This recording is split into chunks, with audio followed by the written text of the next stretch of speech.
All right, last tape, we were discussing Bandura's social learning theory, and his theory is still a learning theory, but unlike Skinner, or perhaps in answer to some of the objections to Skinner, he said that we don't only learn from direct reinforcement, but we also learn by observing our environment and being part of our environment. That was one thing. And that seems so obvious to people that was a constant criticism of Skinner. And he also said what the person brings to the environment is relevant. Skinner said, I really don't care about any emotions, any ideas, any thoughts, anything. I don't care. If I can manipulate the environment, I can get you to do what I want you to do. He said, no, bringing your attitudes and emotions make a difference. And to how you perceive the environment and the attitudes you have. And learning does not always mean behavior, because you can learn not to behave in a certain way. Right? You can have a certain attitude about, oh, boy, you know, I'm very interested in this class. I'm going to go, and then you find out the professor's boring and you don't care. I'm not taking that personally. And you turn yourself off. Or you learn, if I act in a certain way, there are going to be negative consequences, so I'm learning not to act. Okay, and therefore, what you will soon see happening is that a very important part of learning becomes the learning of attitudes and behaviors. And teaching is to inculcate proper attitudes, and opinions. Let's stick to attitudes. And being careful that kids don't develop negative attitudes. He was one of the first big people to talk about that. And so let's go back to the triangle for 1 second. What he was saying is, unlike Skinner, who said the environment influences behavior, that's all that counts, he said the person counts too, person's attitudes, feelings, and emotions, right? And not only that, but the environment, it's not just that the environment affects the behaviors, the environment affects the person, but in turn, the person's attitude can have a dramatic effect on how the person perceives the environment. One person can see an environment as two people who can't do something. One can see it as an extremely frustrating experience. The other can see it as a challenging experience, right? Because they bring different attitudes and different abilities to the environment. So you get my picture now, right? And then also what the person brings to the environment can affect the person's behaviors, how you're going to act one way or act a different way. And finally, obviously, your behaviors and the consequences of your behaviors can affect how you feel.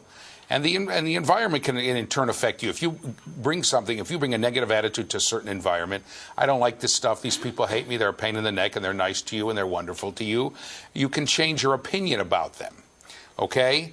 And so he talked about learning by observing the environment and being influenced by the environment. And he talked about two kinds of learning: modeling, which is, when we did all this kind of crazy stuff, and you did it, and vicarious learning. So we're going to deal with modeling. And what Skinner says is that modeling is the process of learning by watching and repeating a behavior. You learn by watching others. That's how, who swing the golf club? You, I guess you're not here. Is that his name? Swing a golf club. That's how you learn to go like this. That's how we learn a lot of things. Okay, teachers will often give demonstrations. Okay, and then if a kid is doing something where you say, "Hey, watch how I do it." Okay, and this explains the learning of complex behaviors in one or a few trials. Right? We said that you can just look and then do it. Something that has a multi-step process, and the process implies cognition because you have to remember, at least remembering, right? You remember what that was like and can do it now. You remembered that interacting with me, that if I call on you, all you're going to get is a rude and obnoxious answer. So you remember not to raise your hand, okay? And that implies cognition. Interestingly enough, so does reinforcement, but that's a different, more esoteric question. Okay? And Skinner talked about modeling and what do you have to do to be a good model. Okay? Now, interestingly enough, okay? Bandura, thank you. Bandura talked about that. Interestingly, or let me just say, all this stuff, I said that at the end of last class, be a role model, be a role model, be a role model, be a role model, be a good role model. This all comes from Bandura. to be a role model for your children. It's not so simple. But he said, we went through these last time, there are 4 conditions of modeling. I'll just put them all up here. He said the first thing is you have to pay attention to the model. Okay, that's the first thing. You have to pay attention. You obviously can't model something you don't see. Or if you're trying to model somebody singing, you can't model something you can't hear. Right? So you have to be sure that people are paying attention. So already, and Bandura and information processing people, I might add, talked a lot about attention, the nature of attention. How do you pay attention? What causes the attention to be paid, and then the lapse in attention. Attention is a very interesting and often difficult psychological problem. Right? And to say, oh, this kid's not paying attention, attention deficit disorder, he has a can't pay attention disease, on we go. No. And he talked about various aspects of attention. He said physiology was only one of them, right? For instance, we can see at the bottom, motivation. If you don't care, you're not going to pay attention. If it's too hard for you, you're not going to pay attention. And ultimately, we're going to see later, you're not going to pay attention to something that's going to tell you you're a failure. Here, pay attention to this. Watch what I'm doing. You'll be able to do it. And you pay attention over and over, and every time you try to model it, you fail. You're going to stop paying attention to it. Okay? Bandura was the first one. Well, it's one of the first ones to tell us that, right? Other theories tell us that too. Piaget's theory tells us that too. But so attention is complex. And to say, well, the kid won't pay attention, well, that's because the kid has attention deficit disorder, not because I'm frustrating the kid, not because I'm boring the kid. That's another time you won't pay attention. Most of you, if I started to give them a lesson now on how to multiply the ones, one single-digit numbers, would pretty soon stop paying attention. I don't need a lesson on how to multiply 5 times 7. Okay, especially since I brought my calculator. Okay, give me a break. Okay, if I began giving you attention, most of you, if I began giving you a lesson about how to have neat handwriting, most of you wouldn't pay attention. Some of you because you have neat. How many people wouldn't pay attention because your handwriting's pretty good, you don't need any lessons from me? And how many wouldn't pay attention because people bugged you about that for years and years and you gave up? And my hand's up here, okay? So most of you wouldn't pay attention. It could be for different reasons. How many people would pay attention? If I got an expert up here on how to prove your handwriting, how many people would pay attention? Yeah, so we got about 4 or 5 people in here out of 20-some or 30. And you can, those of you watching on one of the various electronic means, you can decide for yourself. So there would be some people who would pay attention, some who wouldn't pay attention because they know how to do it already, and someone who wouldn't pay attention because they've given up already. Okay, I've given up. So you have to, right? And so attention is a very difficult thing, and getting kids to pay attention is not always easy, and just standing there and looking is not paying attention. Matter of fact, in faculty meetings, we used to have a faculty meetings. There was somebody I would, you usually take the same seat. I would sit across from him. He could keep his eyes open and be looking right at the person. It was sort of like this. If he's looking there, I could see his eyes, and I could tell when he was shutting down, right? You get a certain look in his eyes. He was zoning out, right? And he was looking. He would even nod once in a while. He wasn't paying attention, okay? So I have to be careful, right? I said to him, I'm jealous of you. I mean, you could actually ask him afterwards what was said, and he wouldn't know. He would tell me, I go to my happy place. And I've learned how to make external signs, and I'm in my happy place. He said, usually in the woods, right? Sitting somewhere watching the birds. So you have to be careful about that. Okay, let's go back to the PowerPoint. The second thing is retention. Okay? You have to find a way to remember what you saw. Okay? And they use the word encode, which is an information processing word. Visual, you have to have visual or verbal representations of the model. I'm not going to go into this too much because we're going to cover this more extensively, when we talk about information processing. But let it be fair to say that if you model something and the person doesn't have the tools to remember what you've modeled, okay, if I say to you 1, 2, 3, 4, 5, 6, 7, 8, 9, 10, and you can't figure out a way, so I'll give you examples, right? People figured out very early that it's most of you can memorize a song much easier than you can memorize a poem, right? So we already go A, B, C, D, E, F, G. It's easier, right, to do it that way, right? People can remember poems. So I before E, except after C, and was sounded as A, and neighbor and way. You memorized that long before you even knew what it was talking about. Okay? So there are certain, but we'll get to that more extensively when we get to information processing. Finally, there's motor reproduction. Okay? The ability to actually do what you've modeled. So I can watch Tiger Wood. Daniel probably, who likes golf, would probably watch Tiger Wood forever. But probably, it's fair to say you probably won't get that good in golf. Right. he's giving me a nasty look. Yeah, it's correct. He's smiling now. Okay, so now it is possible that by watching good golfers, probably the rest of us even wouldn't know what we're watching, but someone who plays golf and who watches good golfers might learn something from watching them. But in the end, I can watch a great basketball player all I want. I'm not going to be able to do it, right? I can't, you know, there's certain physical limitations to certain things, and sometimes there are other kinds of limitations. You have to be, but this he's talking about motor limitations. You have to be, if it's a motor model, you have to be able to do it. Okay. Interestingly enough, when I asked about the bad handwriting, who's given up because of the handwriting, 2/3 of the people who raised their hands were males. Okay, and very often for reasons that it's been recognized a long time, and I don't want to go into it, and I only know a little bit about it, but the neurological, physiological development of boys is slower than that of girls. Okay, so the fine motor skills that you need, and by the way, everyone here who said I had great handwriting, everyone was a woman. There was one male in this room who raised his hand. Okay, and we have about 5, 6, because there are a lot more women here, but that's typical. The fine motor skills that you need to form the letters properly and correctly, many, many boys do not have them. Is there any male here who has good handwriting, really good handwriting? No. My father did, right? But, I mean, he was really good. He's a lithographer, right? And he remembers from the time he was a kid. So there obviously are, but on the average, there are many more boys who don't have the fine motor skills to produce the letters properly than there are girls, let's say at 5 years old or 6 years old, or certainly at 5 years old. There's some girls who don't and some boys who do, but on the average. And so they just can't. Those kids who don't have it, they just can't. That's why the handwriting's a mess. Okay, and finally, of course, we have motivation. You have to want to do it. We were talking before about, tell me your name again? Dane. Go ahead. Dane. Dane was talking about sports. What did you say you would rather do than watch a sports event? Watch potatoes dry out. Yeah, watch potatoes dry out. So if I'm going to do a demonstration, right, and I hold his hand and I put him on pills so that he's up and I hold his head and he's watching of some sporting event, he's not going to be terribly interested in it. He's not motivated to learn it.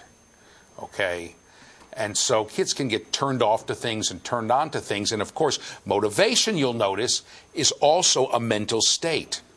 Are you motivated to do it? Or are you unmotivated to do it? Okay, for years, I used to cry in art class. I was the youngest kid in the class. I just didn't have the fine motor skills, and it was awful. It was painful for me. And you give me something to draw, and I didn't even want to look at it or do it. Finally, we had somebody in art ed here. He said, stop being a dope, I'll show you. Years ago, he said, I'll show you some basic principles. You'll be able to do something other than straight lines. So he showed me some things, but it took a while for him to overcome and I'm still, right? How many people here are absolutely, positively convinced that there is absolutely no way that you would be able to learn to draw a picture of the person next to you so we know who the person is? Because you just don't have the talent. Yeah, it's most of it's 2/3, it's about half, maybe a little more than half of the room raised their hands. They've been turned off. I'm telling you, I could give you a long lecture on how that's just not true, right? That's a developmental ability that's been cut off, but people don't want to hear it. I've lost motivation. By the way, I'm convinced of that too, even though I read the theories. Okay? So, all right. So we're going to talk about types of models, things we can model. And Bandura had a profound effect on American society and much of the debate in American society because he talked about modeling. First, there's obviously a live person, a real person, the presence of the observer. And teachers do this a lot. And kids do this to one another a lot. You watch somebody else doing something and you do it. Okay? And we'll talk about reinforcement. Often the person's rewarded for it. You say, oh, maybe I'll do it too, but we'll get to that. But there are other kinds of models. There are symbolic models. An image of a real person, TV movies, or a character, Superman, Harry Potter. Okay? And these are Skinner's famous Bobo doll experiments. Okay, come back to me now. Does anyone does anyone know what a Bobo doll is? How do you know? Took the course already? Go ahead, tell us. I've taken a course previous to this. And Go ahead. What's a Bobo doll? It's the inflatable doll that you hit and it bounces back up. Right? Is that what you thought it was? Yeah. No, a Bobo doll, that's what he called it, a Bobo doll. It's probably what it was called in his day. You know, it's those big inflatable dolls. At the bottom is a big weight.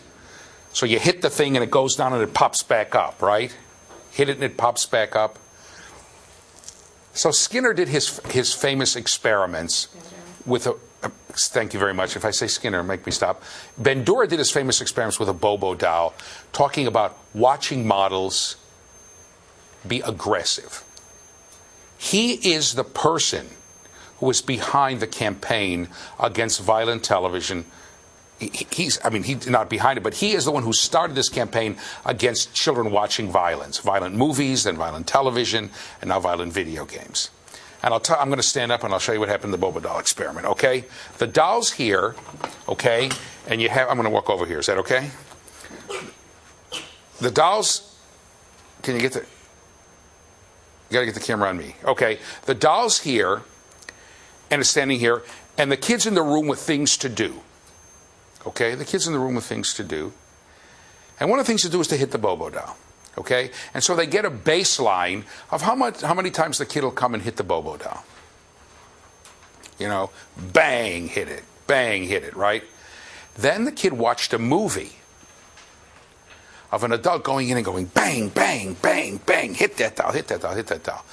After the kids who watched the movies came in, they were much more, quote unquote, aggressive toward the doll. They would come in, and instead of the doll being one of the things to do, or hitting the doll, I don't know, I'm making up the numbers, 3 times in 5 minutes, or going around and hitting it periodically, they'd stand there and go bang, bang, bang, bang, bang, bang, hitting the doll. Okay? So they just watched violence, what Bandura called violence, and they became much more violent themselves. Of course, he called this violence. Interestingly enough, he tried it 2 other ways and got some interesting results. First, he showed a film, and the adult goes in and hits the doll, hits what he called a Bobo doll, hit the doll, the doll's hit it and it comes back up and hit it again. And another adult came in and said, "Stop doing that." Quote unquote, punished it. Punished behavior. "Stop doing that. That's a bad thing to do. You should not hit that. You should not hit other things or people or things." Right? And after that, the kids' amount of violence or hitting went way down. Much less than they'd originally done. They wouldn't do it anymore. Very few. Then he did it the other way. He had adults come in. You saw an adult hitting the doll, and then another adult came in, and sometimes he had children doing it. Okay, they watched other children hitting the doll too, and then somebody adult would come in and say, "That's good, hit it again, that's great, hit it again, hit it again, hit it again." As you would expect, there was more violence, more hitting of the doll than when the kid was left alone, but not much. So in other words, let me say it again. There was more hitting than when the kid just watched someone else hit the doll with no comment, but not much more. So in other words, the kids who just watched the hitting of the doll with no one making a comment, they just watched it, hit the doll almost as many times afterwards as the kids who watched the film where the person hitting the doll was told that's a good thing to do. Here, let me draw it for you. So in other words, let's say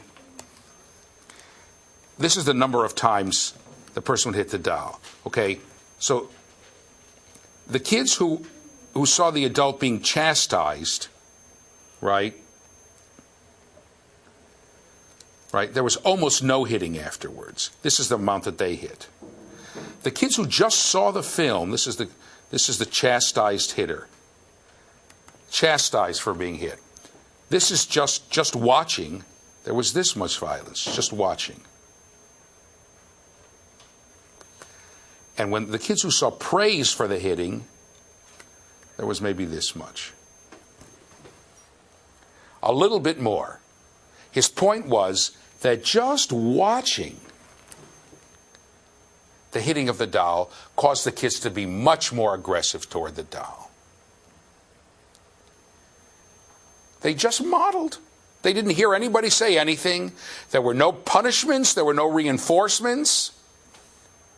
Like here there's a punishment for hitting, right? And here there's a punishment for hitting, and here's basically there's a reinforcement for hitting. Here, nothing. And there's still an enormous amount of extra hitting. And let's say this was the average amount that the kids would hit. Right? This was the average, just left alone. This is just no film condition. There was much, much more. So, come back to me for a second. So Bandura concluded that just watching violence makes kids more violent. Okay? A while ago, right, I don't know how long this tape is going to run, but there was a case, I don't know if you remember by the time the case ran, but there was a case of a 12-year-old boy, 11-year-old boy, killing a little girl because he claims he was practicing wrestling holds he saw on TV. It was really famous because he was 11, I think he was 11 years old. He was convicted of second-degree murder as an adult. Finally, somebody said, "Wait a minute, I don't think so. Let's." They retried him, and they whatever sentence it was, so he can get some intensive therapy. But Bandura would say, "See, I told you. Watching violence makes a difference." Interestingly enough, there's been some. Lately, there have been.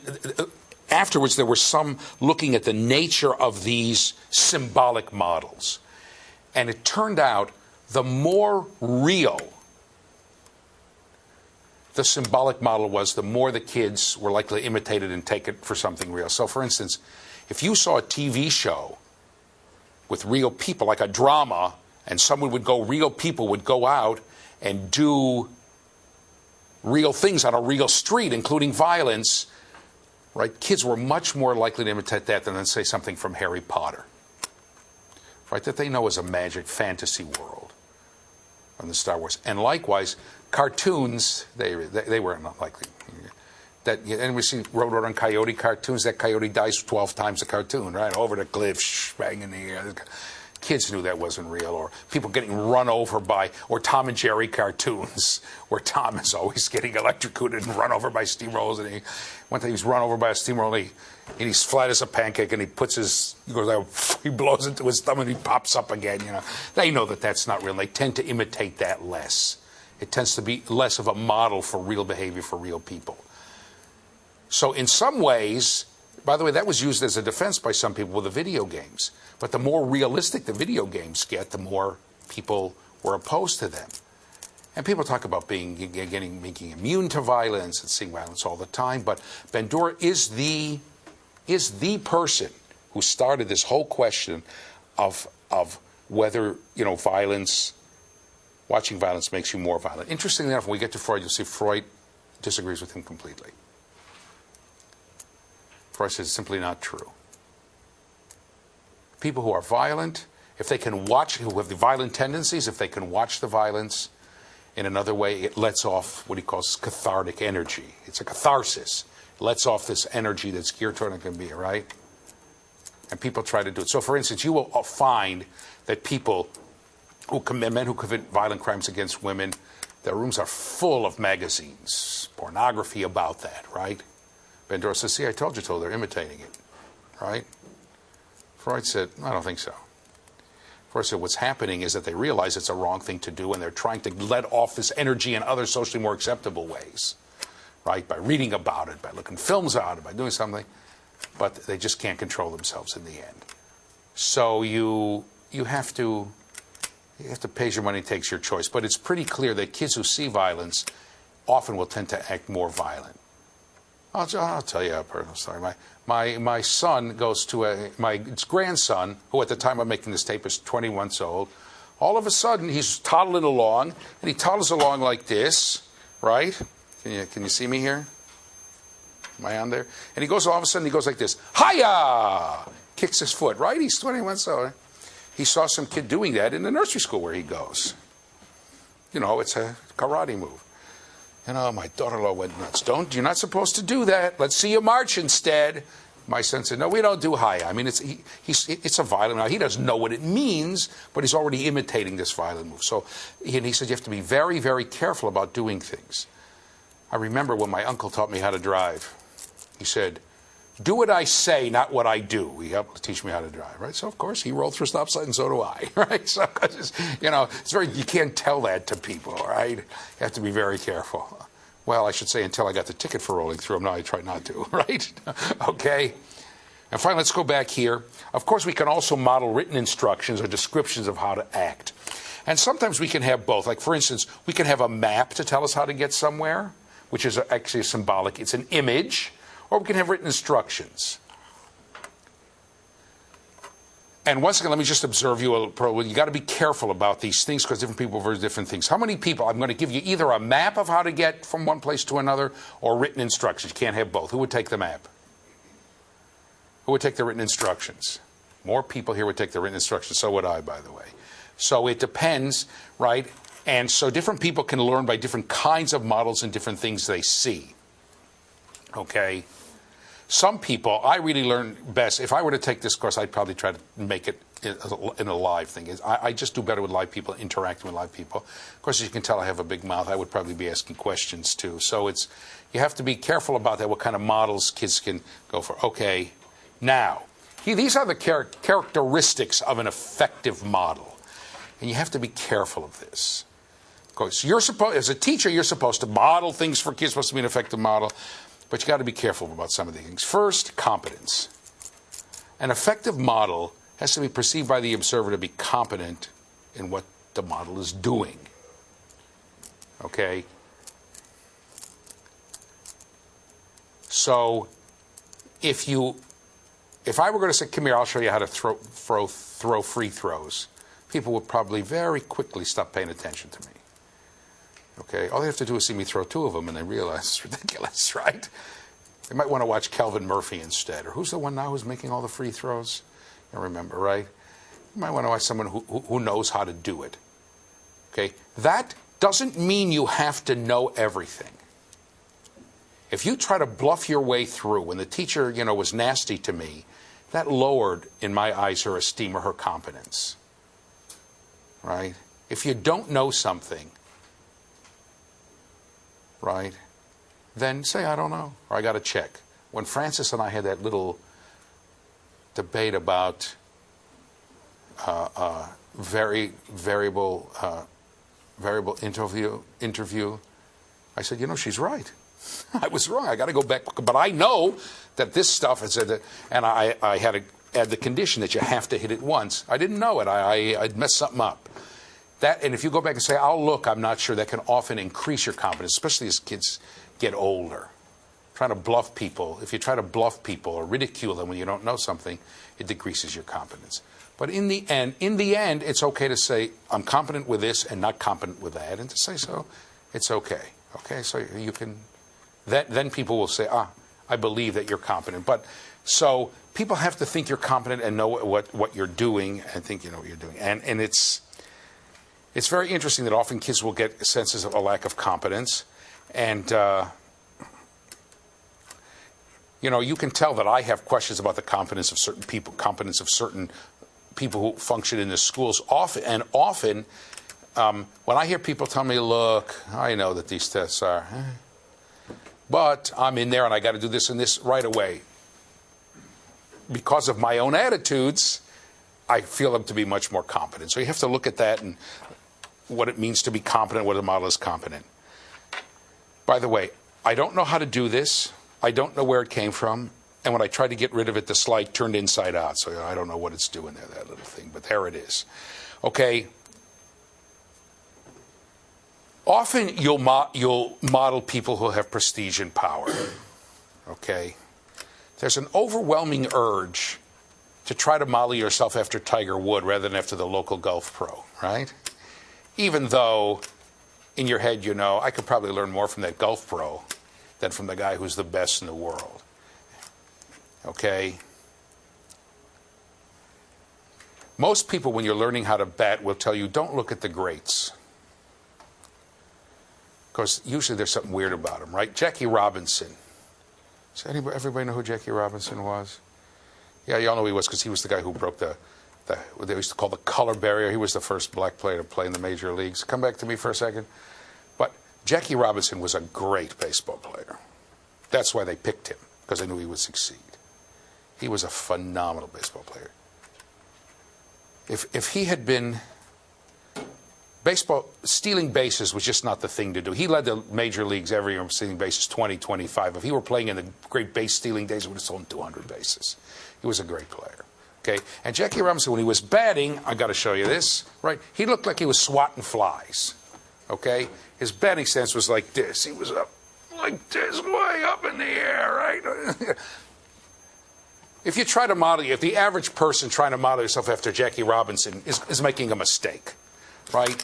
He's so good that he can go beyond the rules and find something idiosyncratic that works idiosyncratically well. Just for him, that works well because he was such a great athlete. He was an Olympic level track star, and he was an All-American halfback. I mean, the guy was a great athlete. Well, modeling him is probably, if you're in the Little League, you're probably better off to model the coach who played baseball in college, and you know, with it. But because there's prestige, we tend to model people who have prestige, okay? And the opposite is often true. This guy's a jerk. What does he know? Today's a he day, right? What does he know? What does she know? I'm not going to do it. So that's why people often tell you it's important for you to have an interaction with the kids where they feel that there's something prestigious about you, and they have a sense that school's important.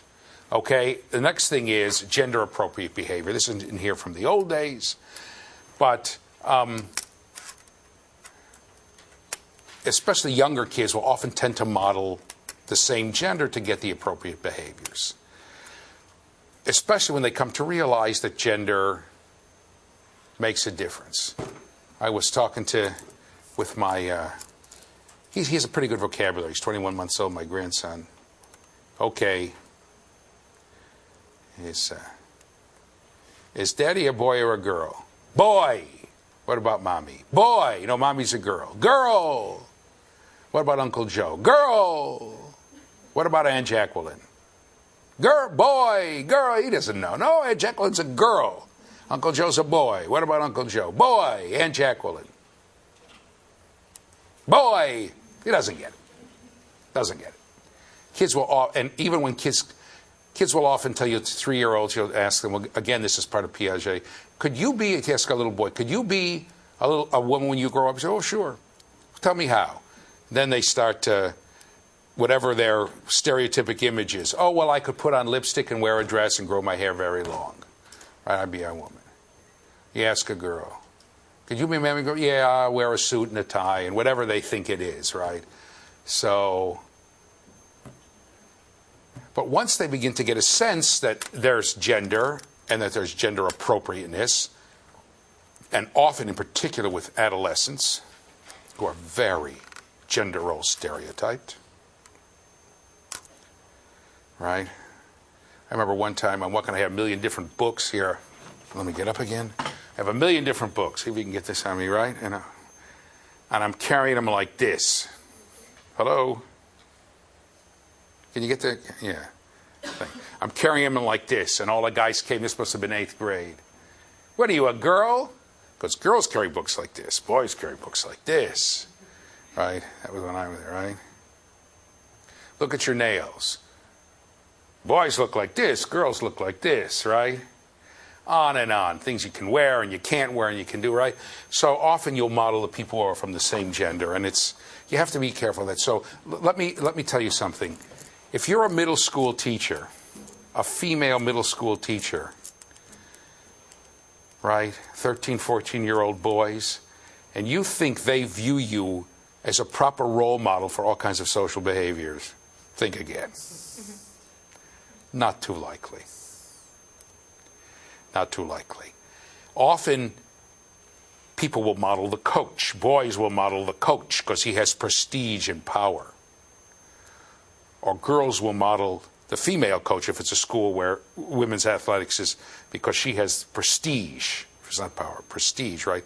They often model the teacher who has the prestige. So if you're in a school that emphasizes a lot of academic stuff, and you find, oh, this person used to be a college professor before he came to teach at this place, or he won 18 science awards before he came to teach here, you might model that person because, oh, it's prestige in your eyes.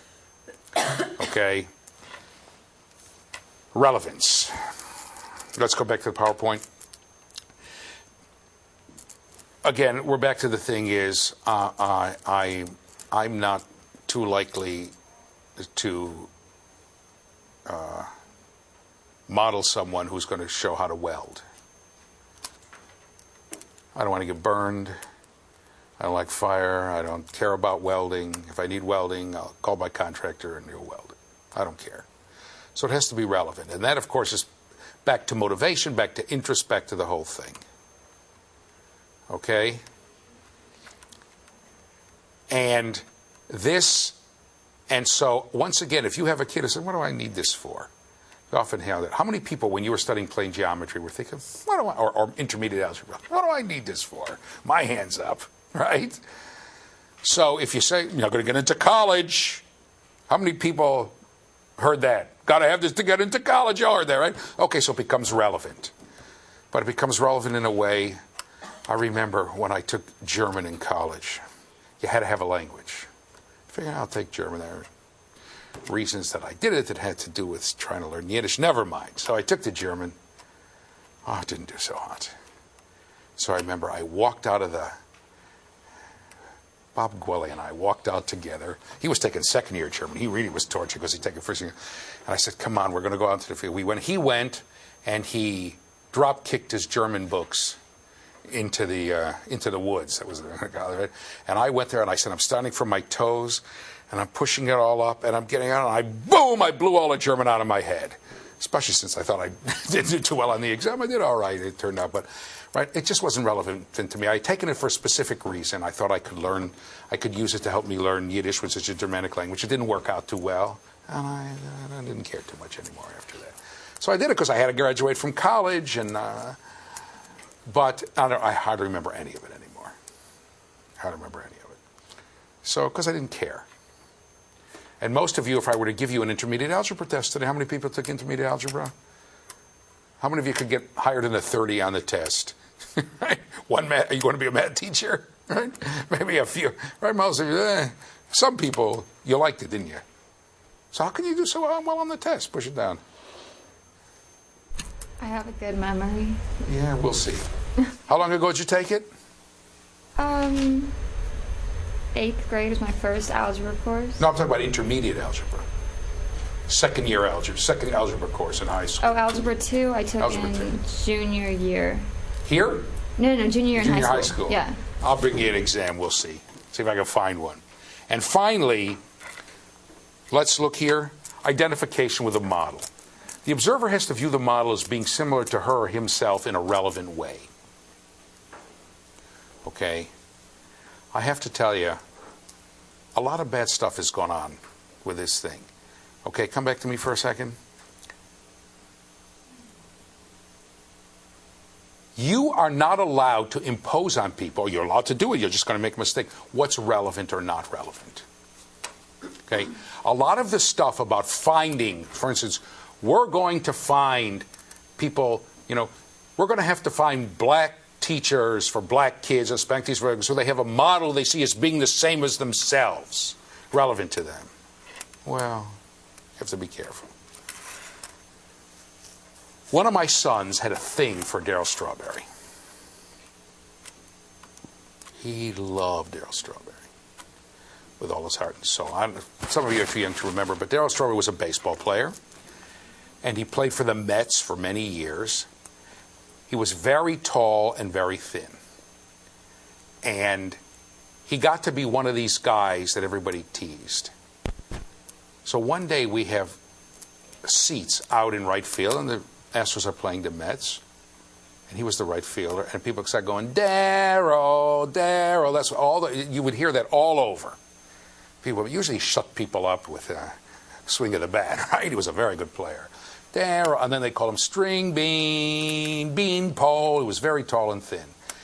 That day, after he hit the first home run, about half the people kept it up and the other half shut up. After he hit the second home run, everybody shut up. And every time he hit a home run, my son would sit on the seat with his head down. He would put his feet on the chair with his head down, and he was smiling. I had my other two sons there who would have killed him because he was the youngest of the three, and they, especially the oldest one, was a fanatic Astros fan.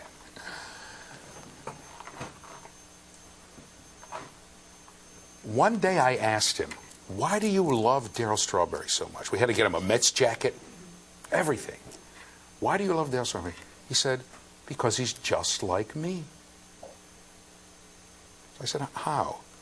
And I knew how. Because my son was, and he still is, tall and skinny. Yeah, don't ask, right? Tall and skinny, and everybody picked on him for it.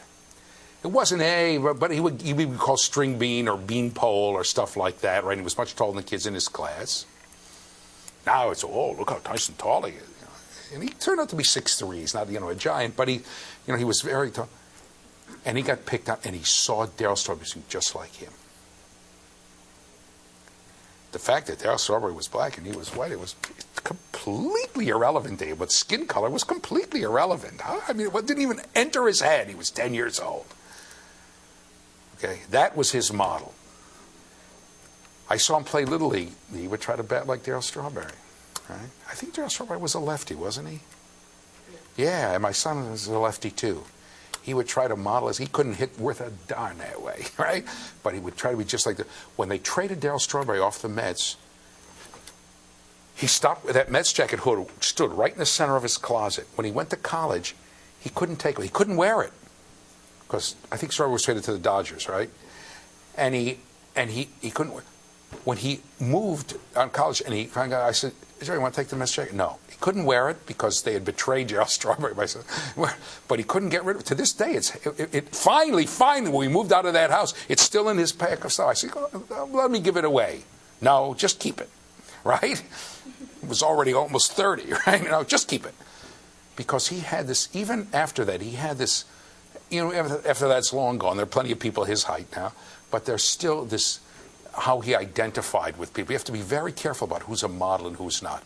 It is not true that you cannot have opposite gender models. Okay? My model for history was my 11th grade history teacher, Miss Love, who taught me that you got to be critical about history. You have to be able to back up what you say. You have to look at differing opinions. It really turned me on to this stuff. My parents were typical immigrant yellow dog Democrats, or the children of immigrant yellow dog Democrats. And so we had to do a thing about Roosevelt, and I wrote how Roosevelt was wonderful. I was in 11th grade, and Hoover was horrible, and she tore up the paper and said, what about this, what about that, what about this? She gave me a speech of Roosevelt's to read, one of his campaign speeches, which sounded just like Hoover. And I said, something, I got to look into this. And ever after that, she's one of the reasons why when people tell me something is the given truth, I said, I got to think about this. Right? She really taught me a lot. So it's not always true. And you have to be careful about this identification with models, assuming blacks identify with blacks and whites with whites, and greens with greens. Be careful. As a matter of fact, the great mind behind the integration movement, the great philosopher, was W.E.B., I think. Yeah, W.E.B. Du Bois. I know he's supposed to say it in Dubois, but he pronounced it Du Bois, right? Come back to me for a second. Within what was called the Negro community, there was a great debate about which way to go. Okay, one was Booker T. Washington, who said, look, let's build our own community. Let's build our own institutions. Let's make our own colleges. Let's make our own universities. Let's make our own industries, our own businesses. And once we come with intellectual, economic, and ultimately political strength, although political strength was very difficult in the South, where blacks basically were not allowed to vote, said, then we can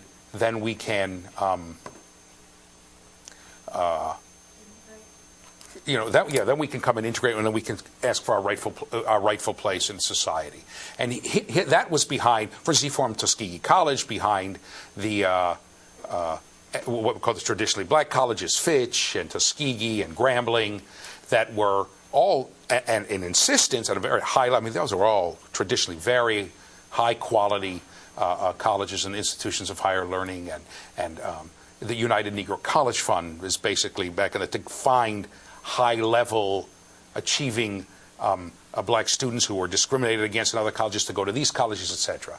The other was W.B. Du Bois, who said he was the mind behind the integration movement, who said baloney. Said baloney.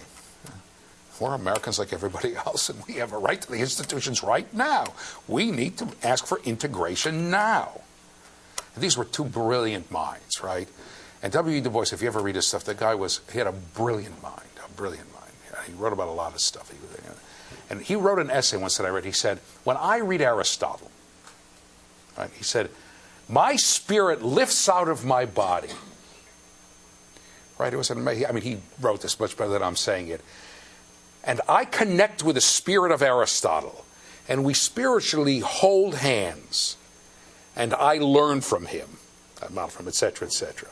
So he's saying, look, I'm not interested. I mean, I'm not interested in what Aristotle looked like or what his ethnic background was. If I see someone who has something to teach me, I'm going to model that person. I don't care about the other stuff. And this is the person who is the brains behind the civil rights movement, right? The initial, the integrated, seminal mind behind the civil rights movement, right? So you have to be very careful about these things. You have to be careful about saying, oh, women only model women, and men, and this and that, that kind of stuff. And it's insulting in a way. It's insulting, okay? You have to have Italian Americans, you have to have Italian American teachers. I mean, please. So watch out for that kind of stuff. And kids will often identify very strongly for other reasons. I had one kid, I taught in a, one of my first public school teaching job was in a school with kids who were mostly from Puerto Rico. And I had one kid, no one else could work with this kid. And this kid loved me and would model me and would sit with me because he was a fanatic, 4th or 5th grade, a fanatic baseball fan. And he found out that I love baseball too. I loved it a lot more than I do now, so you can imagine. And we would follow and do that. Eventually, I taught him a lot of add and subtract. We even almost got the percentages because he wanted to know how batting averages were figured. It was a little tough for him, but he stuck to it. So he was ready to model what I did and to see me as a model because of something that nobody else would think about, baseball. And the other teacher wanted nothing to do with him, right? We even had a few teachers from Puerto Rican background. He couldn't care less. It was baseball. That's what he cared about. So be careful about this, and be careful sometimes you're just not going to be a model for people because that's just how it is, right? Kid doesn't see you as being relevant for this, right? Like if Dane, right? If Dane's my teacher, he's the one who said he'd rather watch potatoes dry out, and I love baseball, and he's teaching me a lesson on American sports because it's in the lesson book. Well, I'm probably not going to pay too much attention. I love sports. If I'm an 8th grade kid, right? You know, I'm not going to listen to him. No, somebody else I might listen to. All right, so be careful about all that. There's another. The other thing that let's go back to the PowerPoint that Bandura talks about is vicarious. Vicarious means through others, right? Doing it not by yourself, but through others. Vicarious learning through reinforcement and punishment. Okay? The learner watches the consequence of behavior engaged by others. This influences his or her behavior. Okay? Let me show you this. Whose favorite color is red? Whose favorite color is blue? Blue. Okay, ready? Let me borrow this. Let me borrow that. Yeah, I'll borrow this. That's fine. What's your favorite color? Blue. Bang! Smash her over the head. What's your favorite color? Wait. What's your favorite color? Try it again. What's your favorite color? Blue. Smash her over the head. What's your favorite color? Pink. Oh, that's very nice. You all have to tell the truth. What's your favorite color? Pink. Very good. What's your favorite color? Blue. Bang! Smash him over the head. Who else's favorite color is blue? Nobody. We got one person, right? Oh. Pretty soon, I had 6 hands up before, and I only have 1. Right? She thinks I'm not ready to walk that far to smash her over the head. It's on the other side of the room. Okay. All of a sudden, thank you very much. Here, I'll clean up the blood. There you go. All right. All of a sudden, by watching someone else be punished for that, your behavior changes. Whose favorite color is green? Okay. What's your favorite color? Green. Oh, that's good. Here's $100. What's your favorite color? Purple. That's nice. What's your favorite color? It's green now. Oh, here's $100.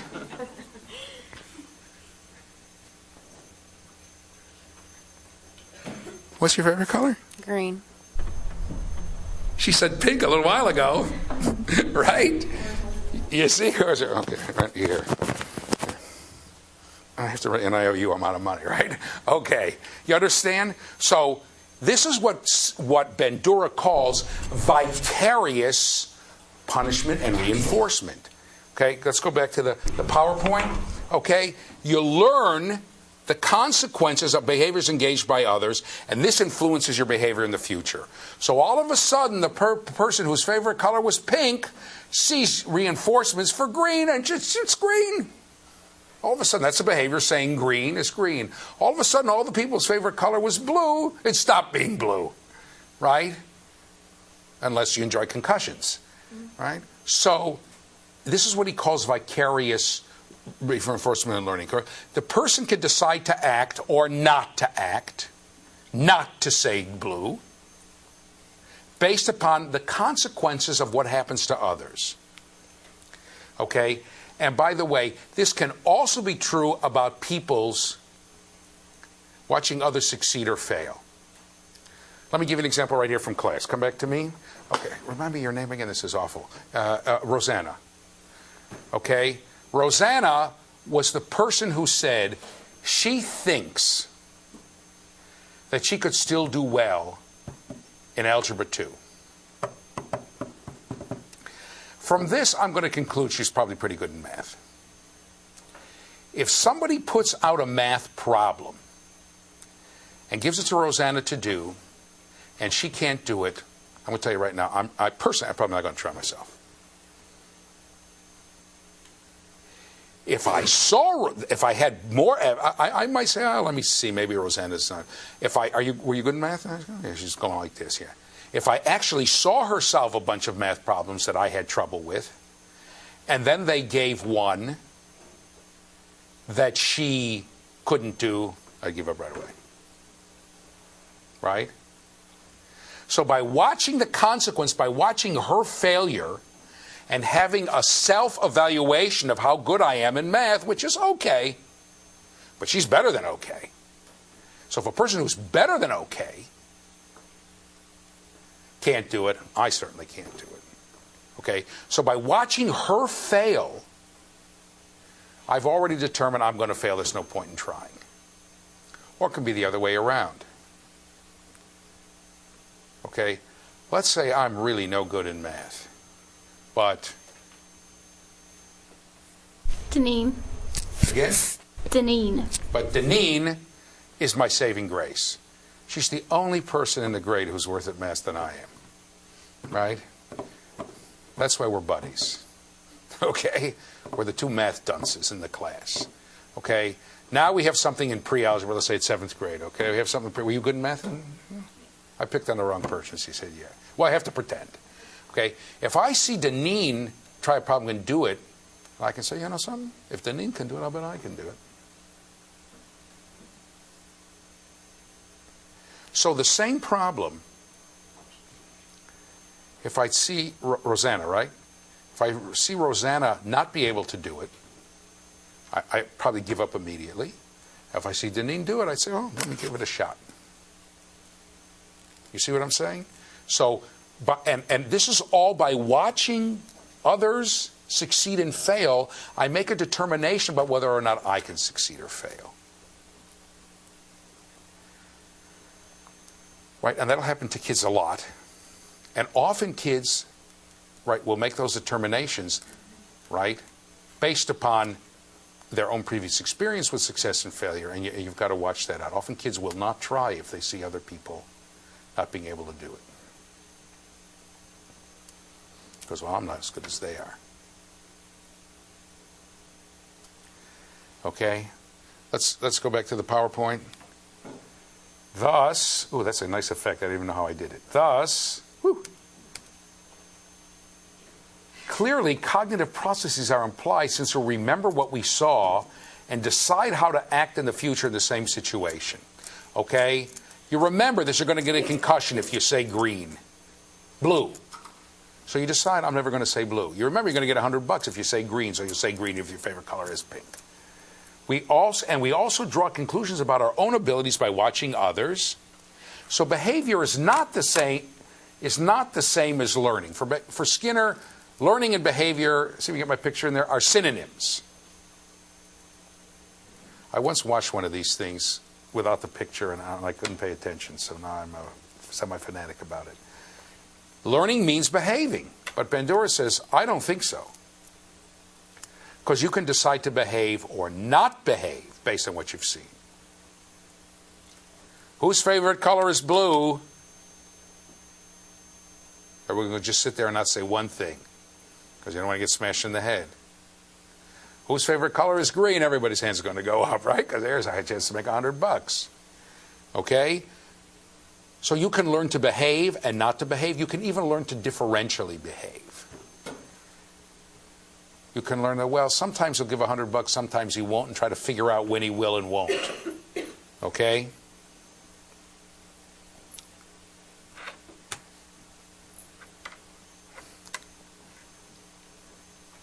Okay, so here's a little summary. Modeling is learning through observation. The importance of modeling is that it teaches new behaviors. And vicarious experiences, people's abilities and their beliefs and abilities are influenced by watching others succeed and fail, and by watching others being reinforced and not reinforced. And this makes Bandura's theory more efficient than Skinner's. I'll give you an example. If I want to say, look, anyone who says the word blue in this school, right, terrible things happen. It sends out vibrations and shakes the foundation of the school. I would have to, according to Skinner, I have to go around and set up contingencies to teach each one of you not to say blue. Each one of you out there in the camera. Here, I just smashed two, 3 people on the head and nobody says blue ever again. Right? If I want to teach you to say please after somebody gives you something, I'd have to teach each one of you, every 6-year-old I have here, or 4-year-old I have here, I'd have to reward you for saying please, says Skinner. Bandura would say, oh no. Whoever says please gets a candy bar. Before you know it, everybody's going to be saying please if you want the candy bar, right? Or gets $100, everybody's going to be saying please. I can teach one person, and by having other people observe, teach everybody. It's much more efficient. Not only that, I don't have to reinforce each person individually. I can model something and everybody will learn it by watching me. It's great. It's very efficient. So this is what drew people to Bandura's theory. Okay, and one other thing, and that's self-efficacy. I'll put it here and we'll talk about it. Children's feelings about their abilities are a better predictor of success than are their actual abilities. I'm going to say this once again, at least. Children's feeling about their abilities are better predictors of success than are their actual abilities. Okay? Come back to me and I'll explain that to you. Okay? Come back. Okay. Here's what happened. Here's what's happened in this class. I have in this class Here's how I actually allowed people to sign up for the sections. The people who are taking this by buying CDs or tapes, all of them, let me just do it regularly. Everyone who is taking this class by all modes, right?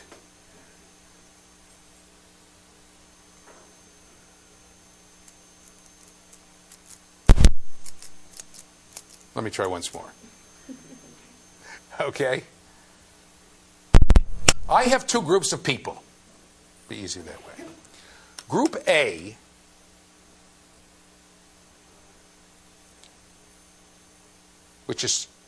are the people in this room.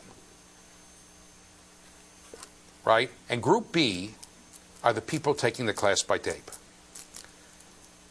Now, I've winnowed this down from thousands of people.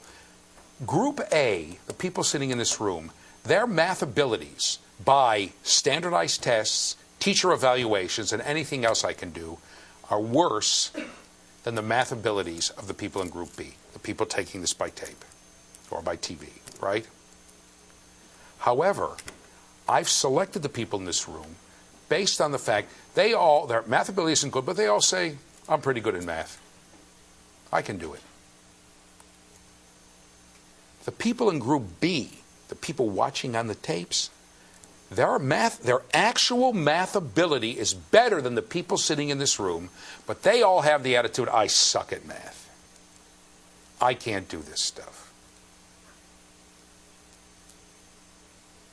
Right? By every indication, they're better in math, but they think they're terrible in math.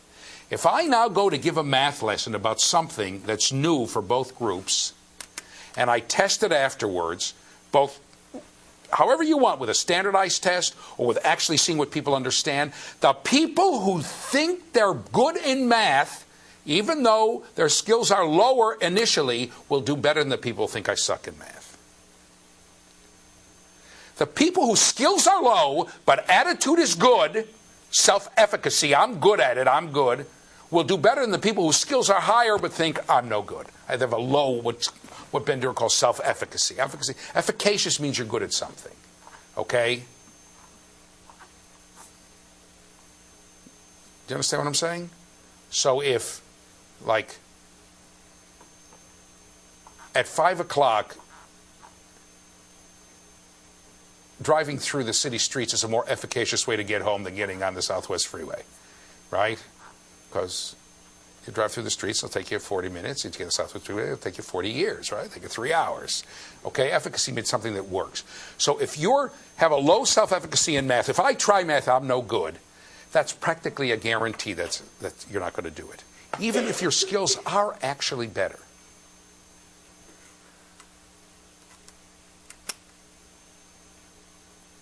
Very interesting, isn't it? So if you teach a kid something and the price you pay is for the kid to say, well, I learned it, but I stink at this stuff, it's a terrible thing that you've done. Or if you're a dietitian and you somehow have some regimen where you get people to lose the weight by controlling them and this and that, but they're convinced through it that I really have no personal self-control. There's really no way I could do this ever on my own without that person standing over me. You're lost, because that person's going to come right back and gain all the weight back, which happens to almost all of us, right? So we've been on diets. So this idea about emotions and the person's feeling about his or her own ability to do things is crucial. As we go along, you can already see that we've had a big argument in psychology, right? Skinner thinks feelings and emotions mean nothing. Here Ben Dura is telling us feelings and emotions are crucial, and we're going to have more arguments. But this particular one is what I call a golden nugget. Everyone agrees on this, no matter what philosophical perspective they come from, and we'll see it as we go through. Skinner is a fanatic about this. He doesn't want people ever to fail. If people engage in the wrong behavior, right, stop doing it. Cut it down into smaller pieces so you can always reinforce, always say right, right, right, right, right. He won't admit it, but that's what he's up to. Everyone will tell you that one of the key to effective achievement is a feeling about yourself that I can do this. The difference between a frustration and a challenge is a person's own feeling about self. We'll see this again with Maslow, we'll see this with Erickson, we'll see this with Piaget. They all agree, even though they come from very different places and call them very different things. Okay? Now, there are some problems with this theory, and I'm going to get into them. Okay? Here's the problem. You know, it sounds nice. Oh, boy. The problem of circularity of the term reinforcement is even worse for Bandura than it is for Skinner. Okay?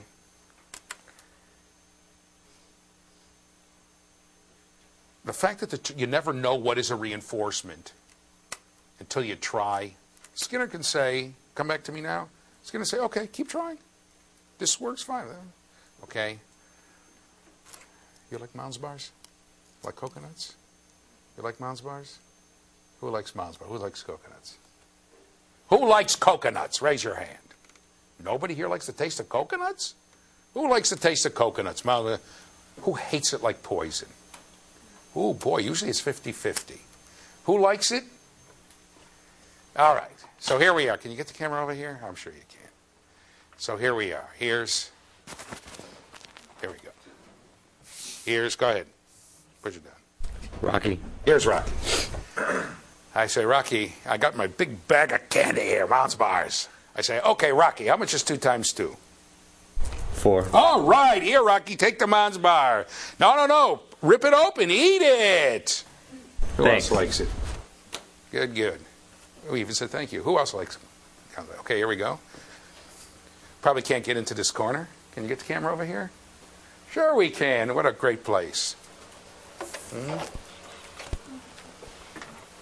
Name? Jessica. What? Jessica. Jessica.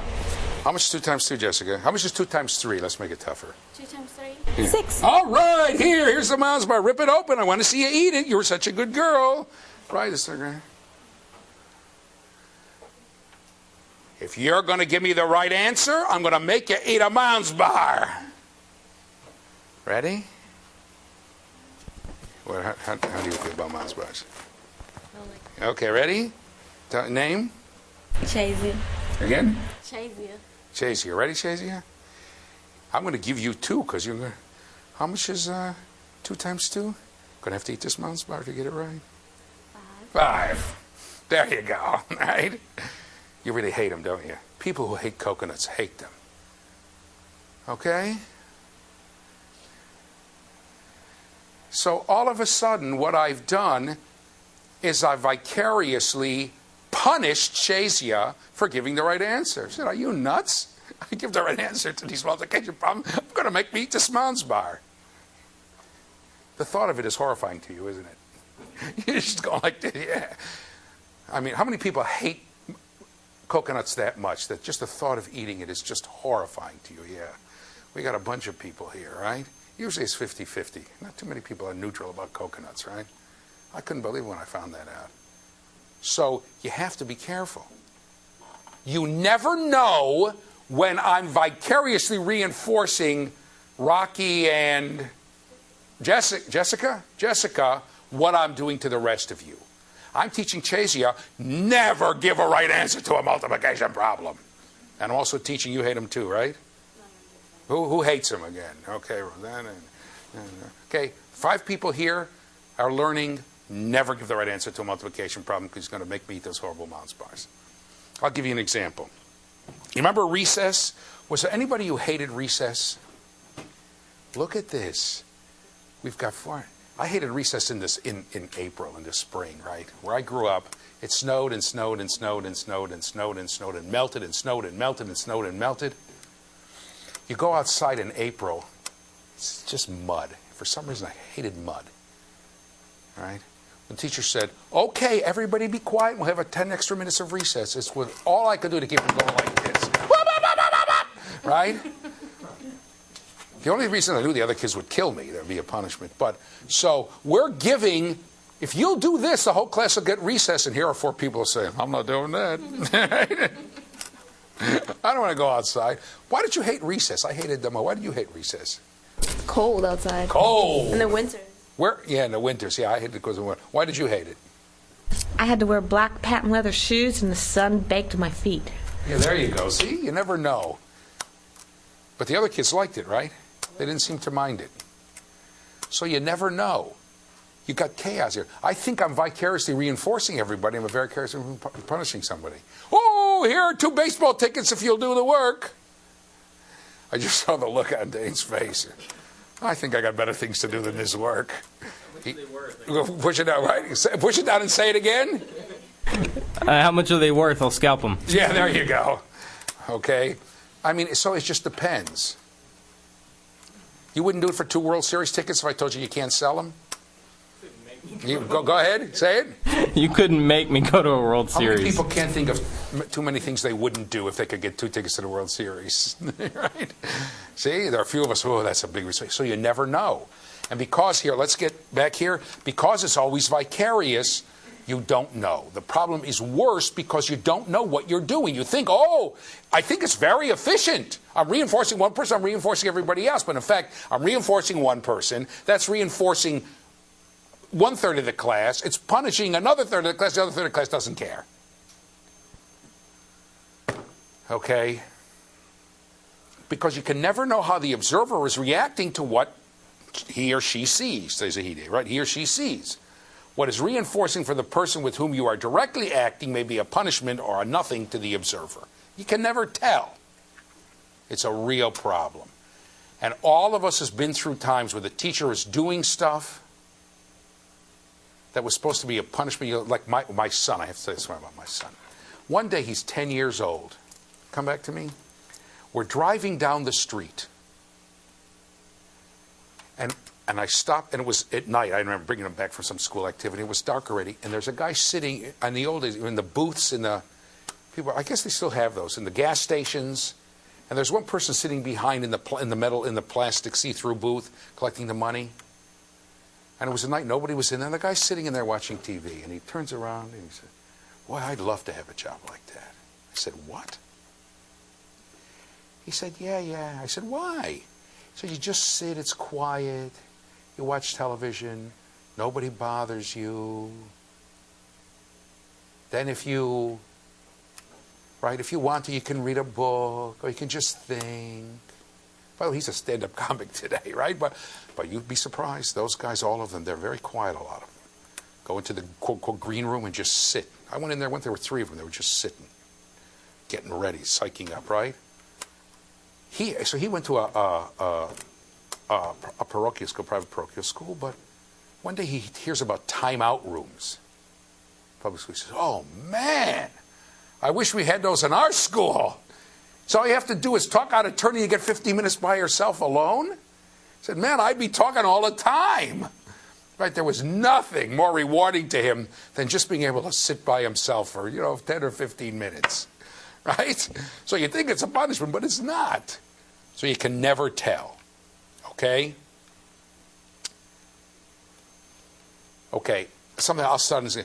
When naturally occurring behaviors are reinforced, they tend to be extinguished if reinforcement is withdrawn. I'll just explain this to you. If you are naturally reinforcing a behavior, if there's a behavior that naturally occurs, and you begin reinforcing it, then it won't occur naturally anymore. Okay? When we come next time, we'll do this, we'll finish Vygotsky. I'll explain to you why that happens. Of course, come back to me. For Skinner, there's no reason to reinforce a behavior that naturally occurs. Go to the next behavior. But for Vendura, because of vicarious learning, there is a reason to do that, and it has a very negative effect. Okay, we'll talk about that next time.